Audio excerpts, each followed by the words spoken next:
এটা হসপিটালের নার্সারি। এটা এর আগের বার আমি দেখিনি যখন রায়া হয়েছিল, তবে আমার কাছে খুবই ভালো লেগেছে। কারণ দেখা যায় দেশের বাইরে যাদের বেবি হয় অধিকাংশই তারা একা একা থাকে, তাদের দেখা যায় টেক কেয়ার করার মতো ওরকম কেউ থাকে না।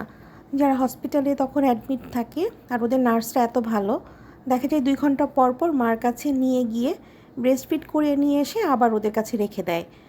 আর ওদের কাছে কিন্তু বাচ্চা একদমই কান্নাকাটি করে না। দেখা যায় যে অনেক সময় দেখা যায় জন্মের পর সাথে সাথেই বুকের দুধ পায় না, ওই ক্ষেত্রে নার্সরাই কিন্তু বাচ্চাকে ফিডিং করিয়ে তারপরে আবার মার কাছে দিয়ে আসে, আবার নিয়ে আসে। রাতেবেলা স্পেশালি কিন্তু নার্সারিতেই বাচ্চারা ঘুমায়, বাচ্চার মার কাছে দেয় না। কারণ দেখা যায় যে বাচ্চার মার ডেলিভারির পরে যে পর্যাপ্ত ঘুমের দরকার সেই ঘুমটা হয় না।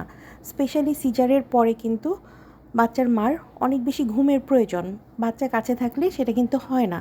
ব্রেস্ট মিল্ক করানোর মানে যখন খাওয়াতে হবে তখন ওরা নিয়ে যায়, নিয়ে খাওয়ানোর পর আবার ওদের কাছে এনে ঘুম পাড়িয়ে দেয়। দেখা যায় বাচ্চাও ভালো থাকে, বাচ্চার মাও ভালো থাকে।